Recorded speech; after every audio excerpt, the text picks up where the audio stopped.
How's everybody doing? Morning. Hey, everybody. Oh, look, I keep putting hi. All right. Are we ready to go? Are we ready to get started? Hey, Beth. How are you this morning? Doing okay? Joey's here. Oh, look at everybody. Good job. Good job getting up in the morning. Hey, might as well get your day started. Remember, don't forget to take attendance. Okay? They're really, sending us emails. Don't forget to everybody take attendance. Make sure you're going on Infinite Campus and marking it in that you're there. If you noticed already this morning, I was able to print 3 of them and then it locked up on me again. Yeah, for some reason, so I did get your PDFs up there. So remember the plan. Let's just refresh the plan for everybody who's here right now and for everybody who's listening to the first 5 minutes of the stream. There's 3 assignments. Okay, you have. Here, I'm going to put this so I can see you guys. See, because I could look into your computers. You have 19. We got problem set 7.4, problems 5.1, and 6.10. Oh, wait, let me say that again. We got problems 7.4, 5.11, and 6.10. Those are the most missed ones. When everybody took the survey, those are the ones that everybody been saying that they're having trouble with. Okay?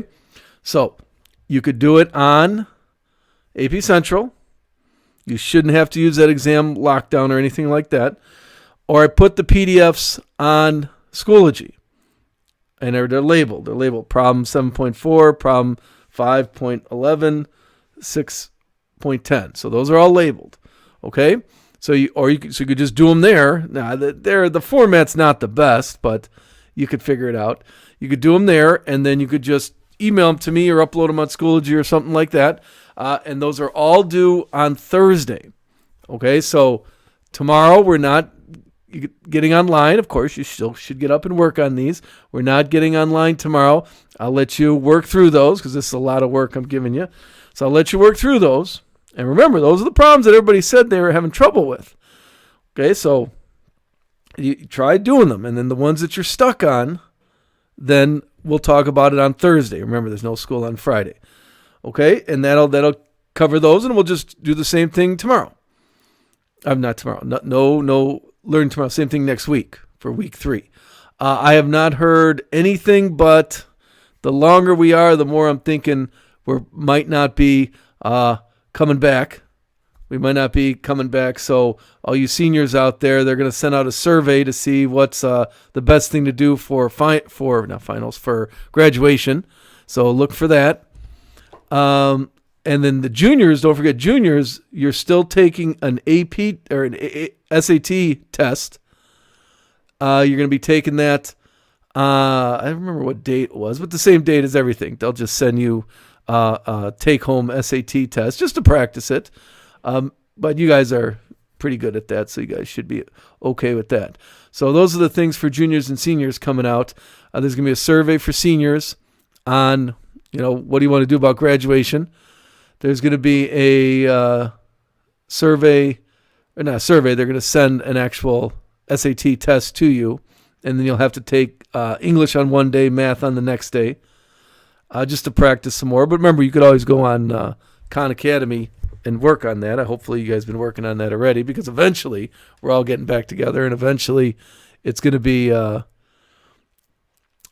Wait, does that SAT count? No, this is a practice one because the state canceled the one that they were paying for in April, but we were still going to take one, so that they want to give everybody a little practice of that. I heard already not state, but SAT, College Board, they put out the SAT. They canceled the May one, so if anybody paid for May, you might want to call your counselors and see if you can move that. They did not say anything about the June one yet. The SAT. I think SAT is given every month. Same thing with ACT. So they didn't cancel the June one yet that I heard. But we'll see. We'll see how it goes. So whichever one, if you're going to take your own one, make sure you call your counselor and see how that's all working. Talk to them, send them a message or something like that. So that's everything I heard. That's about all the information that they sent me. So let's work on some math problems here in the morning. Well, those people that are online, does anybody have one that they want to talk about? Okay, let's start there. Let's do the people who are here, see if there's one, whether we were working on 7.4 or 5.11, 511. Does anybody have one that they did not get? I get my morning Diet Coke. The last one on 7.4. All right, let's see. Does it look like, let me pull it up here. 7.4. See, this is good. 7.4. The last one. All right, it was a graphing calculator allowed. Show your work unless, okay, the number of frogs, is that the one, Sneha? Number 9. It's talking about frogs. Because it didn't format very well here. 2, let's see if we can see.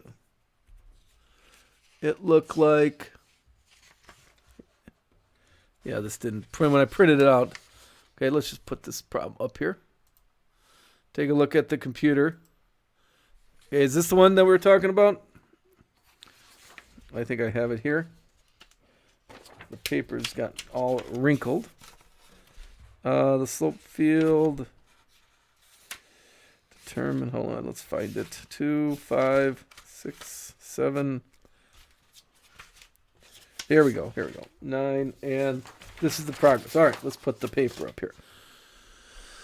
Okay, so let's take a look at the document here. Like I said, I was able to print out some of them, but then the rest of them weren't able to print out, so that was weird.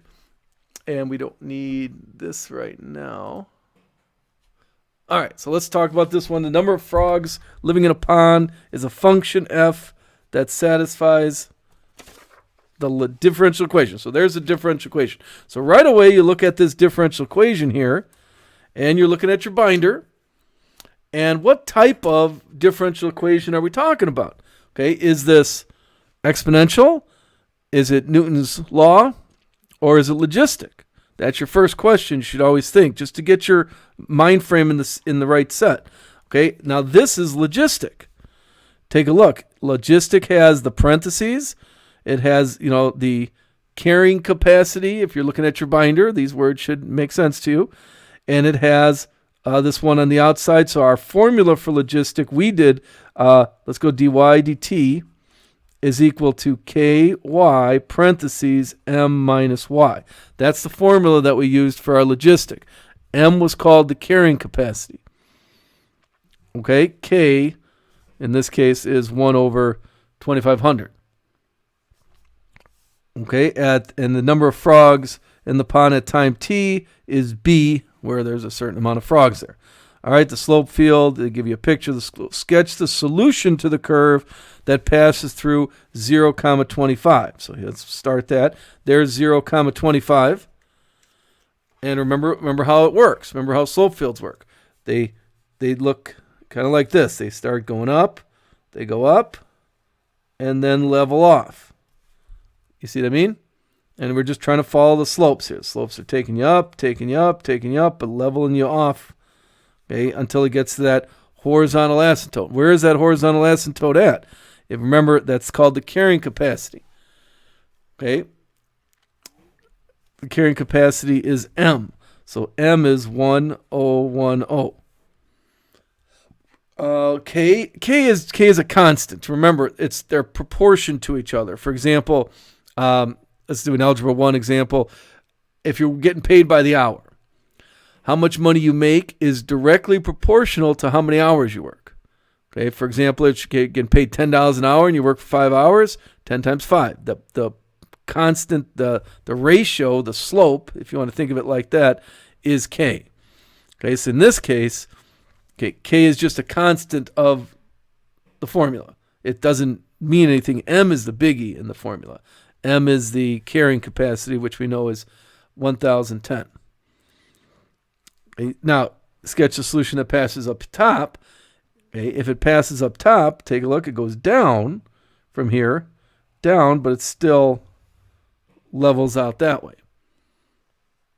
You see that? So it sinks to the horizontal asymptote, and if it's below, it rises to the horizontal asymptote. Okay, that's what logistic, that's the idea of logistic right there. Okay? So now they're asking the question, okay, what is the largest rate of change? Now that's one of those formulas, that's one of those things we should have remembered. Okay, if B is equal to, so we start with 250 frogs, what is the largest rate of change, rate of increase of the number of ponds? If it's this one, and that's kind of like a trick question, okay, because remember, it's growing the fastest, the rate of change is the maximum, it's growing the fastest at half the carrying capacity. Okay, you got to remember that idea there. Always growing the fastest at half the carrying capacity.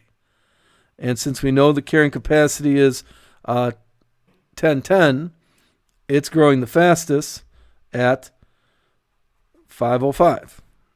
Okay, and remember what's that value? Okay, that's the rate. Okay, so that's what's our units here? Frogs. Okay, this is the number of frogs here, and our variable here is what's T? Weeks. Frogs per week. Okay, when there is 505 frogs there, we're growing the fastest. Now let's talk through that a little more. Okay, let's get a scratch sheet of paper here. Here's our differential equation. Remember, this is our derivative. dy dt is equal to y minus y. Okay, so now notice if I distribute this through, I got a quadratic. Okay, I got 10, I won't simplify here. Y minus 1 over y squared. You see that? There's my derivative. So if I want to find when the rate is growing the fastest, I want to take the derivative of the rate. I want to find a maximum. I want to maximize the rate. And how do I maximize it? I take the derivative. So I take the derivative of the first derivative, because that's what I want to maximize. And notice what I get here. I get 10 over 2 minus, I'll just not simplify, y times the chain rule. So this is all times y's, they all had y's in it, dy dt. Don't forget that part. All right, so when is it growing the fastest? Either when this is equal to 0, this is equal to 0. All right, when the rate is equal to 0, it's not growing the fastest. So, but we could consider that. And then when this is equal to 0, and watch, here it comes. Here comes half the carrying capacity is going to show up right here. Minus 2 over y equals 0. And notice if I move that over and divide by that, I get eventually wind up at this y is equal to 10 divided by 2. Oops, sorry. You see what I mean? Okay. So it's growing the fastest either when the rate is equal to 0, but if the rate's equal to 0, that's the slowest, that'd be a minimum. And then when y, now what's y representing again? Y is representing the number of frogs. And so what's the units of this? It says, what is the largest rate of increase? The largest rate of increase, we're going to take that number of frogs. Let's answer the question. We're going to take the number of frogs. We're going to plug it into the differential equation, since this is with the calculator, and then we'll get the largest rate of increase. You see that? I'm going to take 2,500 times, I'll use my calculator in this one, 10 minus y, plug that in there. Notice I get 505 squared. So the largest rate of increase, we got 505 squared divided by 500. So the largest rate of increase is, now what's the units of this? The units are, since this is the rate of increase, the units are frogs per week. That's what that's talking about right there. That's what they're asking for on that one. And let me double check. Now, so how's that? How's that so far? Remember the three things you got to remember about logistic. When it's growing the fastest, what's the limits? The carrying capacity, those are the things that you need to know. Is this so far making sense? I know a couple people asked about this problem. We'll finish it up in a second, but how is that doing so far for everybody? Is that doing okay? Let's find the rest of the problem.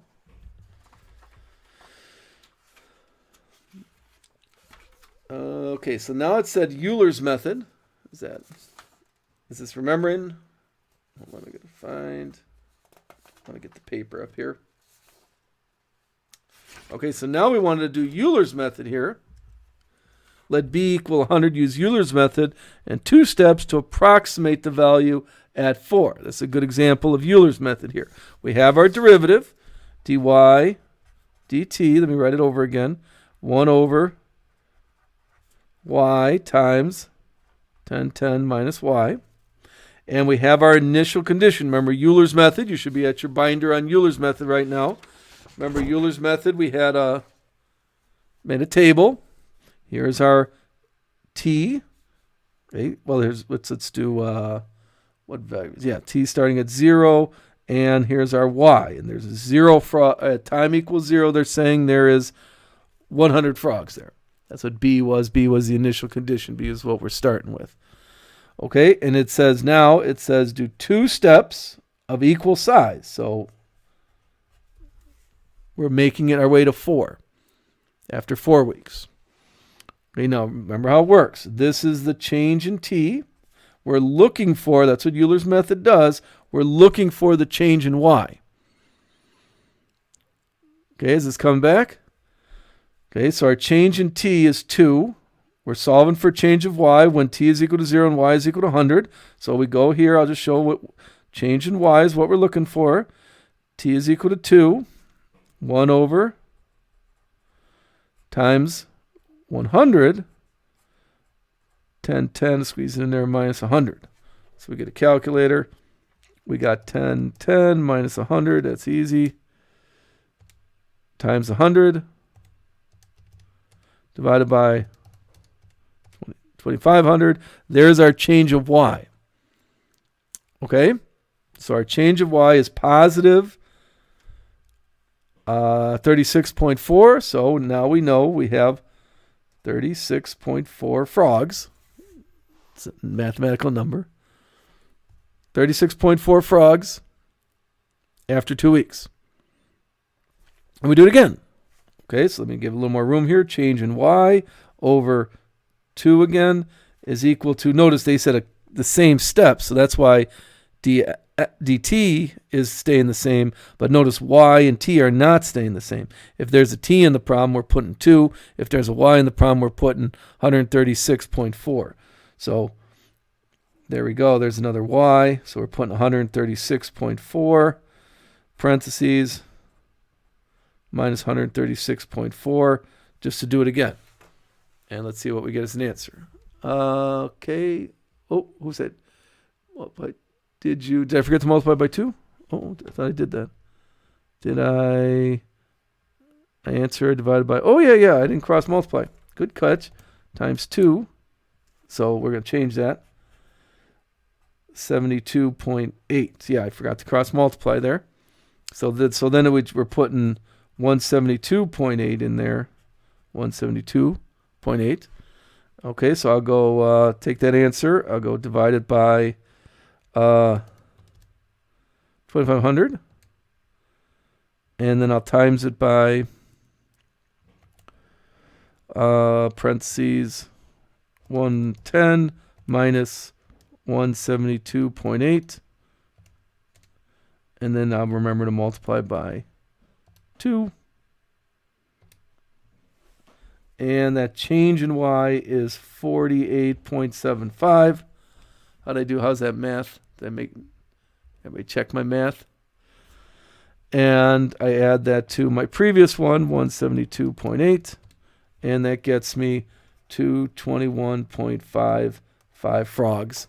So you could eat some frog legs there and have a frog for yourself. How's that? Everybody following the Euler's method? A good review of Euler's method right there.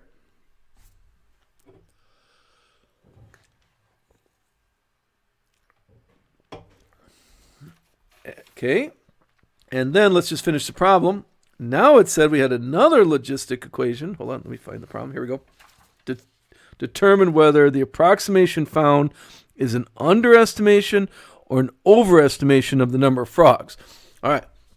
How do we tell if our value is an underestimation or an overestimation? Okay, now remember what we found in part C, we've just found a value. Okay, now remember, any approximation is determined by the rate of change. Okay, so if I figure, let's just do a graph. Okay, if I look at this approximation, like here's the curve, whatever the curve looks like. If it looks like that, okay, and notice if I do any approximation to that, all linear or Euler's method or approximation, they're all going to be an over approximation of it. But if the curve looks like that, and I do any type of approximation, here's my approximation value.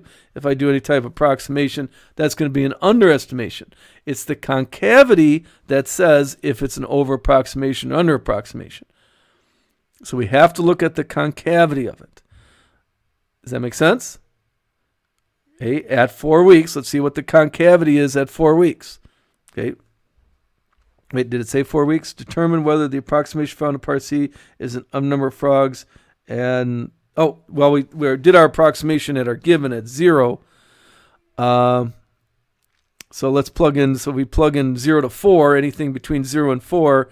We're going to check the concavity of it. Didn't we take the derivative somewhere? Let's see, my papers are, here we go. We took the second derivative already. There's our second derivative. Okay, what happens when we plug in any number between 0 and 4? Okay, well, not 0. 0 is not helpful, but let's plug in 4. If I plug in 4, is this positive or negative?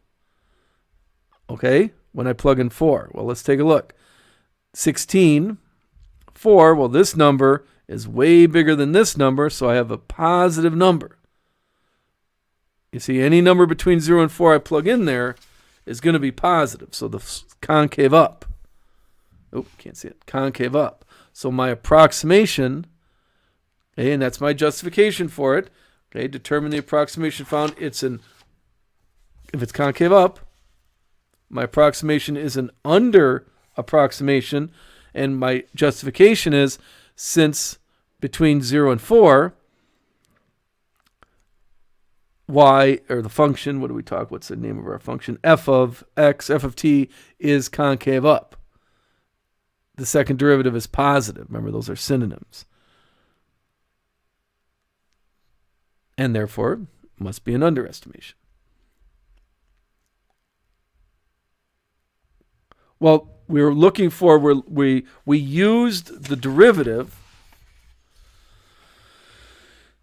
We used the derivative. Oh, was that the first derivative? Did I use? I thought that's my, here's my derivative. Oh, I'm sorry. Okay, so that was positive. Oh, I used my first derivative. Used my second derivative. Still positive. That's what I was looking for. But yeah, you should. I thought that was the second derivative. Yeah, you have to use the second derivative to tell if a function is concave up or concave down. Because as we looked on our picture, if it's concave down, any Euler's method or any approximation, any linear approximation is just a one-step Euler's method. If it's concave down, any approximation is going to be an overestimation. If it's concave up, any approximation is going to be an underestimation. So we use the second derivative, and I must have plugged in the wrong one. This one's positive. If I plug in 4 here, or any number between 0 and 4, this one is still positive. So I get a positive times a positive, it's still positive. But that's your justification. You say, since the second derivative is positive between 0 and 4, the function is concave up. Therefore, the approximation is going to be an under approximation.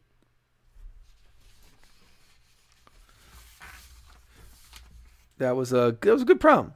How do we feel on number 9 on that one? Does that feel okay? I want to show excuse me, I want to show a couple of the ones that people are people are asking about.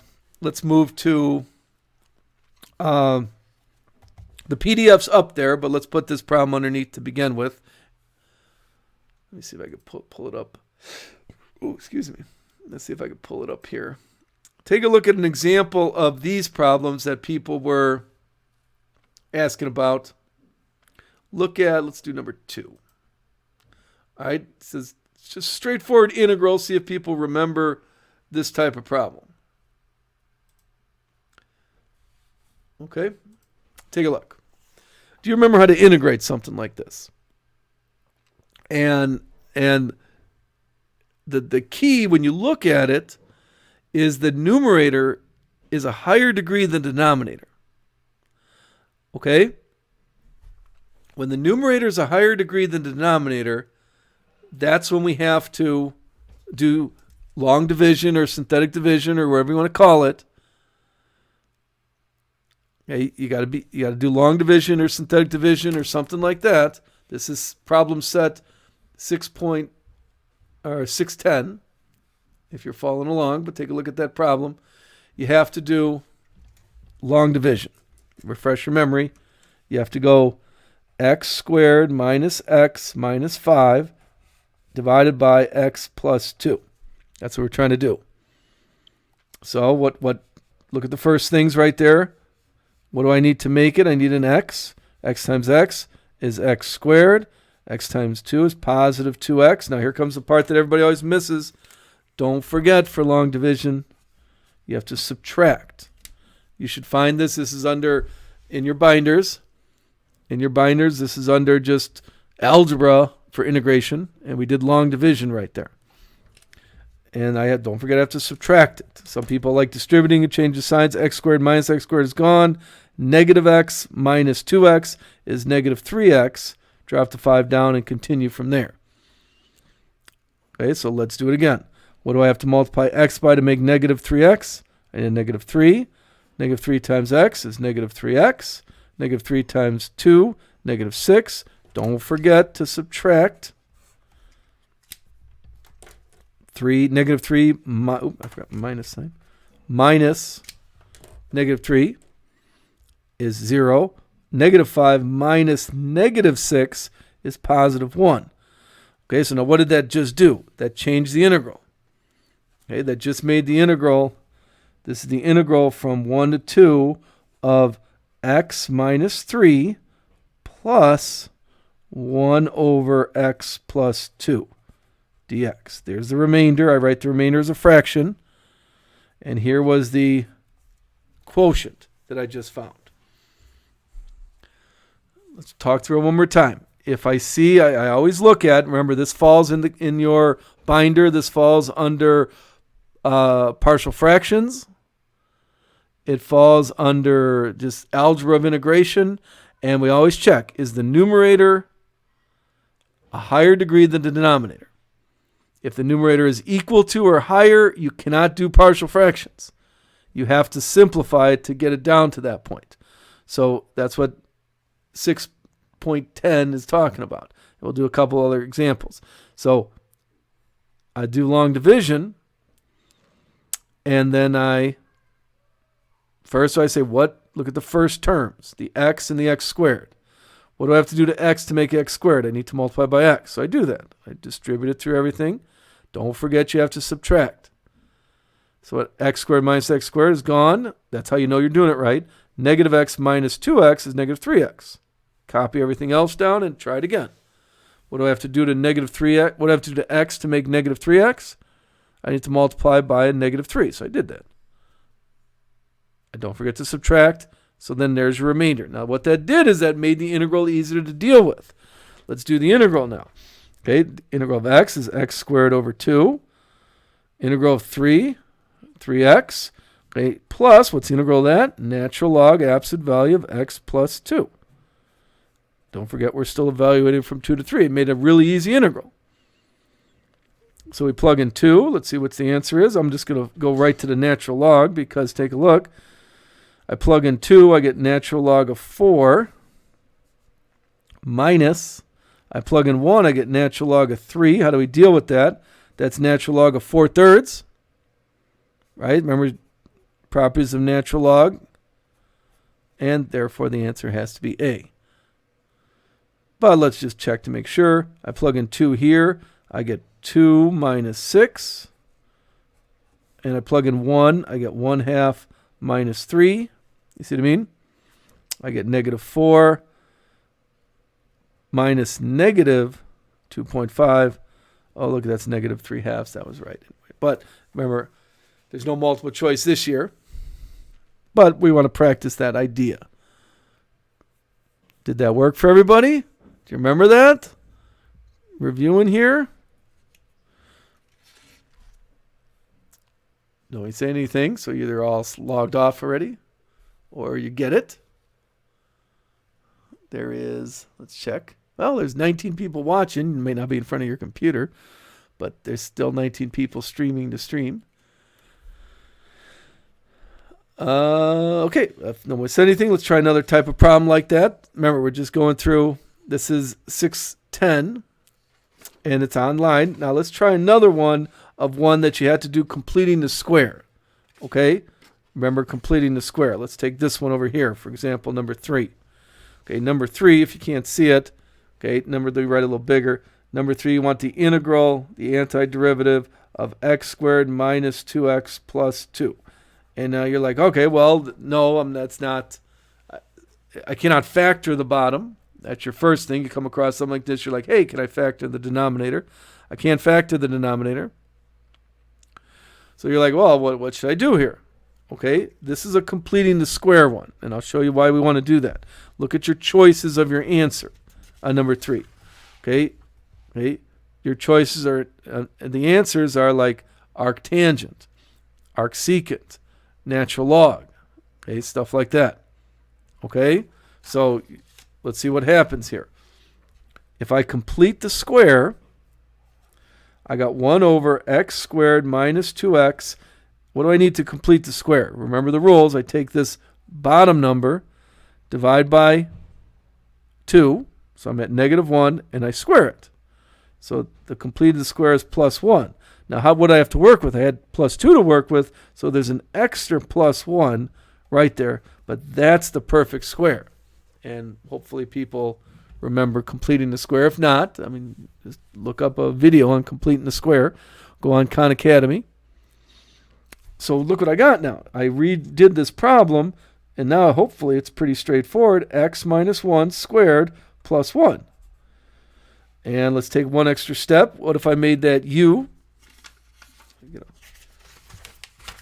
What if I made that just for u is equal to x minus 1, du is equal to dx, so that didn't hurt anything. So I got the integral of 1 over u squared plus 1 du. And hopefully that looks pretty obvious.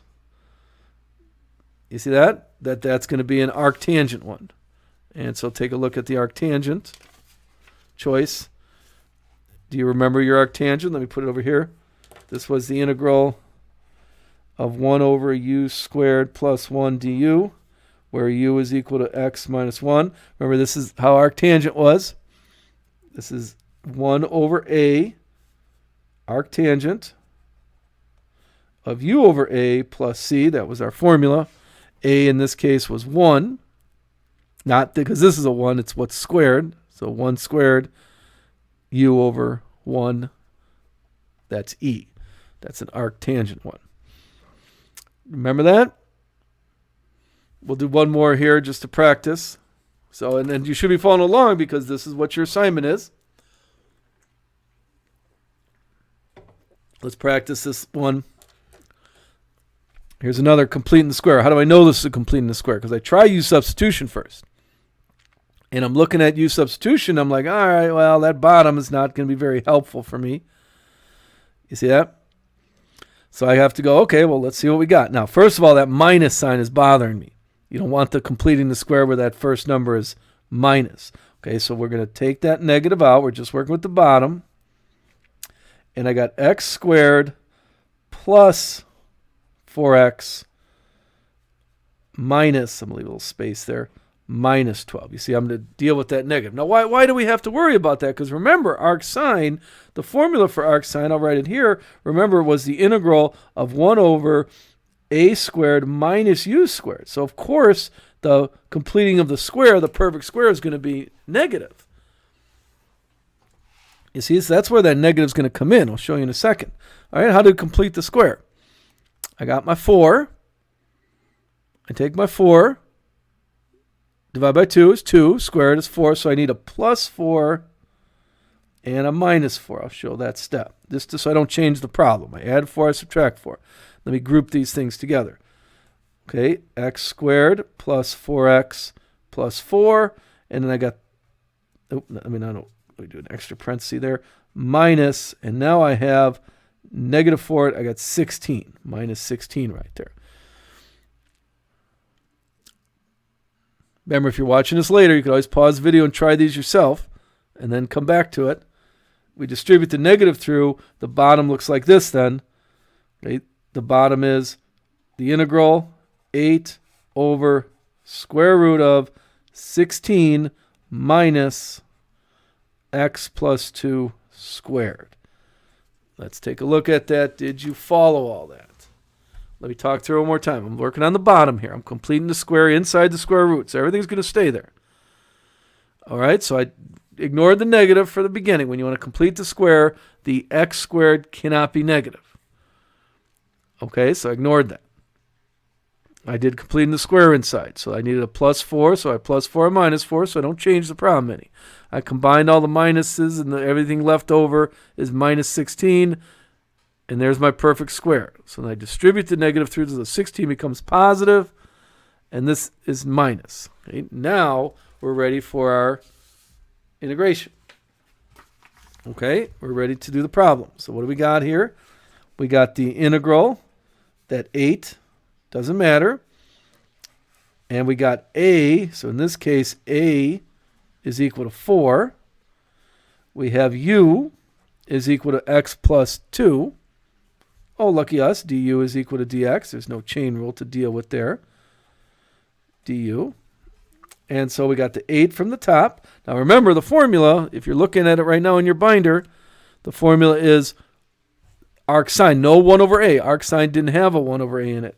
The formula is arc sine of u over a plus c. So the 8 was always there. And then there's our u. And so notice the answer is D right there.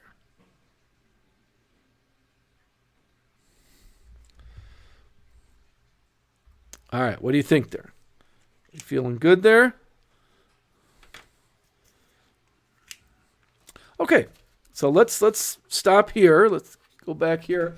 Remember, like they're again sending us emails saying, "Hey, teachers are doing like an hour and a half, 2 hours of work." So that's why we're going to cut back on some of the videos and go to FaceTime. Hi, everybody. We're going to cut. Oh, look that bigger. We're going to cut back on some of the videos just to give you time to work on this stuff. So what you have to do is, okay, here's your assignment. There's 3 assignments. You gave it to him yesterday, 2 of them yesterday, and the third new one today. So you have to either do it on AP Central. Let's see how our progress is doing. Okay, we go do it on AP Central here. All right, some people started 6:10 already. That was nice. Okay, take a look. I'm not going to call anybody out, but we got problem set 7.4. So, yeah, people have started already. 7 people in first period. Oh, 8th period's winning for all you competitive people out there. Still 8 people in first period didn't do it yet. 4 people didn't do it there. And then here's the last one. Or here's 5:11. And then some people started 6:10. Okay, so tomorrow you have today and tomorrow. So we're not going to video tomorrow. And then we'll get back on Thursday and see who has questions. Let's answer. So that's all we're going to do Thursday. And then, of course, if you're really stuck on something, just send me a message. Now, remember, I want you to, that's what I'm going to grade you this week on if you did these problem sets. Okay, so if you're like, I don't like working on AP Central, then go to just download the PDF and then post it or email it to me or something like that, just to show. Remember, that we're only given, did you do it or did you not do it? Because I think you should be getting the answers back. I think the answers should be, if I remember right, if I posted, the answer should be there after you're done with it. So you'll be able to see what you do. Okay? All right, so no video on tomorrow. No sleeping late. Get up and do the work. And then Thursday we'll meet back up, and we should be okay. All right? Everybody have a good day, and be nice to everybody.